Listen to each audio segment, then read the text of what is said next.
The roller coaster ride of Fuddruckers.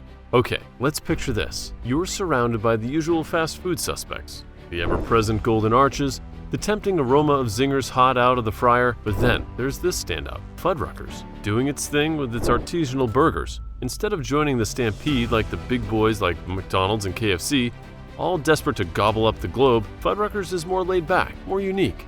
They follow their own path, prioritizing quality over everything else and taking things at a steady stride. The question that naturally rises is, why aren't Fuddruckers as globally dominant as its contemporaries? The answer may lie in its business model. Fuddruckers has always chosen to prioritize quality over cost and speed. In a market where most players compromise on quality to maintain speed and low prices, this can put Fuddruckers at a disadvantage. But Fuddruckers' commitment to quality and the gourmet fast food approach is precisely what sets it apart. It provides a distinct experience that elevates a simple meal to an enjoyable event. Even though it might not have the global reach of McDonald's or KFC, Fuddruckers has carved out its niche in the American fast food landscape, providing that burgers can be much more than a quick meal on the go. Fuddruckers is the creation of Phil Romano, a real food whiz with a knack for transforming everyday eats into memorable moments. The story began in the culturally rich city of San Antonio in 1979. Initially named Freddy Fuddruckers at birth, not only was Romano the mastermind behind Fuddruckers, but he was also the driving force behind the creation of several other successful ventures like Romano's Macaroni Grill and Eatsies. Born from Texas roots back in 1980, Fuddruckers was a fresh take on burgers that no one saw coming. The strategy was plain and simple, but also pretty groundbreaking, focused on the quality of the burger. Toss in a warm, down-home atmosphere, a cool open-air beer garden, and a nifty make-your-own burger station, and what you had wasn't just a place to eat, it was a full-on food experience. The first Fuddruckers outlet was at 8602 Botts Lane in San Antonio, Texas. Tucked away a block north of Loop 410, this location seemed to be cursed, having witnessed the downfall of several previous restaurants. However, Fuddruckers broke the jinx and flourished. The secret lay in creating an atmosphere that was a welcome break from the ordinary. Despite being the underdog, the first Fuddruckers on Botts Lane did more than survive. It took off. In a spot where others had come and gone, Fuddruckers made a name for itself, proving that with a dash of creativity and a commitment to doing things right, there's room to stand out.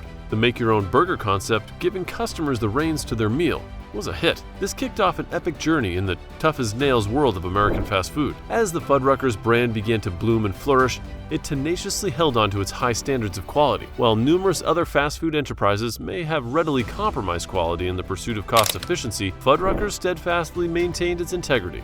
The brand remained unwavering, prioritizing the taste and satisfaction of its customers above all else. By the time the calendar rolled around to 1988, the Fuddruckers name had become a familiar sight. The mouth-watering smell of sizzling gourmet-style burgers wafted from more than 150 Fuddruckers establishments sprinkled throughout the United States.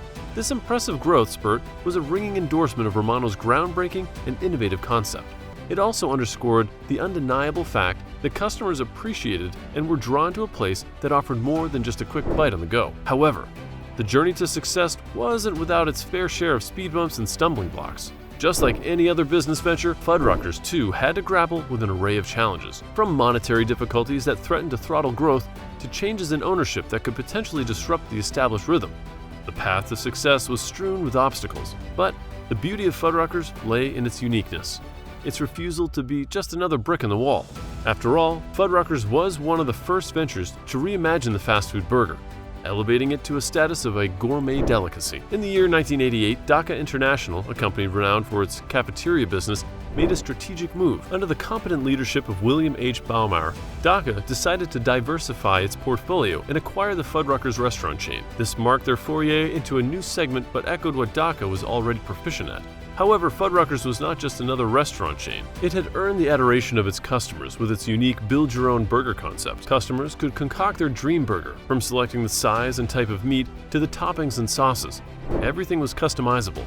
This meshed perfectly with DACA's philosophy in their cafeteria business, which stressed on customer choice and control over what they eat. Post-acquisition, challenges soon surfaced. Fuddruckers had grown at a rapid pace, and managing that expansion turned into a daunting task. Baumeier didn't back down. He took the reins, initiating a comprehensive restructuring plan. This involved shuttering unprofitable outlets, reevaluating franchisees, and making significant changes at the leadership level. His efforts bore fruit. By 1987, Fuddruckers was back on the path to profitability. DACA continued to make strides. They merged with Vince's DACA, further diversifying their business. However, disagreements led to Vince's departure in 1990, and DACA sold the hotel properties in 1991, with Baumhauer at the helm steering the ship solo. The company continued refining its operations, closing underperforming Fuddruckers units and buying franchise units in certain markets. Despite these measures, some new Fuddruckers outlets struggled, and sales at older units began to dwindle. This led to another round of restructuring in the mid-90s. Eventually, DACA decided to part ways with the Fuddruckers chain in 1998 and concentrate on the Champs Americana brand, thus bringing to an end Fuddruckers' journey under DACA's stewardship. A significant transition occurred in November of 1998 when entrepreneur Michael Cannon purchased the restaurant chain. Cannon, renowned for his successful real estate ventures, sought to breathe new life into Fuddruckers and restore it to its former glory. However, prevailing economic conditions and internal operational issues made it a challenging endeavor. Ownership again changed hands a few years later to Magic Brands. This changeover symbolized yet another chapter in Fuddruckers' saga, one that saw a significant policy change. In 2010, under Magic Brands, Fuddruckers began enforcing a no-weapons policy at their locations. This policy ignited a controversy among pro-gun advocates, who viewed the policy as an infringement on their rights. The decision resulted in threats of boycotts from these groups, which inevitably impacted the brand's image and possibly sales. Despite these controversies, Fuddruckers continued to innovate and experiment with its restaurant concept. In 2014, they unveiled a new store dubbed Fuddruckers Deluxe in Newport News, Virginia. Fuddruckers Deluxe in Newport News, Virginia was designed to upscale the traditional Fuddruckers experience with an expanded menu and more refined dining atmosphere. This was an attempt to innovate and retain relevance in the fast-evolving food industry landscape.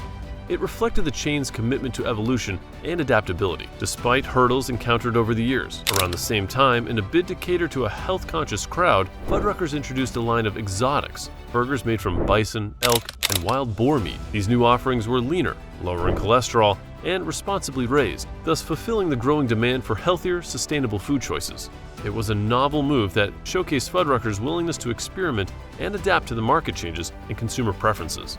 Today, the majority of Fuddruckers restaurants are found in Texas, New Mexico, and the Mid-Atlantic states, where they continue to serve fresh, succulent burgers with a plethora of toppings for customers' personalization. Nicholas Perkins, a former franchisee, now stands as the current owner of Fuddruckers, pledging to rejuvenate the brand. Perkins, having overseen 92 of its outlets, is well equipped to bring Fuddruckers back to its prime.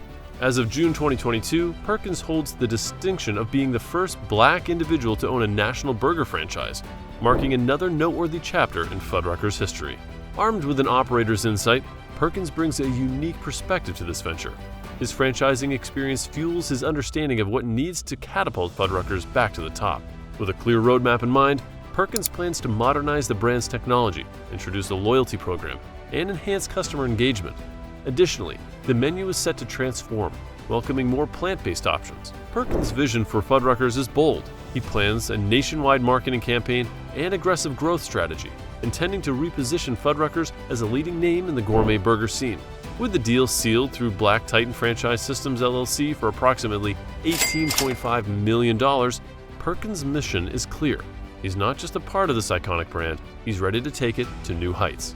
Through the various ownerships, management shifts, and marketing challenges, Fuddruckers has held on to its core philosophy of offering high-quality, customizable burgers. Over the years, their commitment to quality has manifested in different ways. They have, for instance, consistently used 100% USDA premium cut beef with no fillers or binders.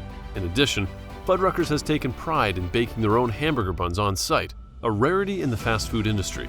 As of today, Fuddruckers boasts locations all around the world. From Canada to Italy and even the Dominican Republic, their overseas outlets manage to cater to local tastes while still staying true to the Fuddruckers experience. It is no surprise that the brand remains a beloved institution, a legacy testament to a relentless commitment to quality and customer-centric innovation. I hope you liked today's video. If you did, a like would do wonders for the channel. And hey, if you loved it, give us a sub, and we'll keep you entertained with videos like these in the future. Peace.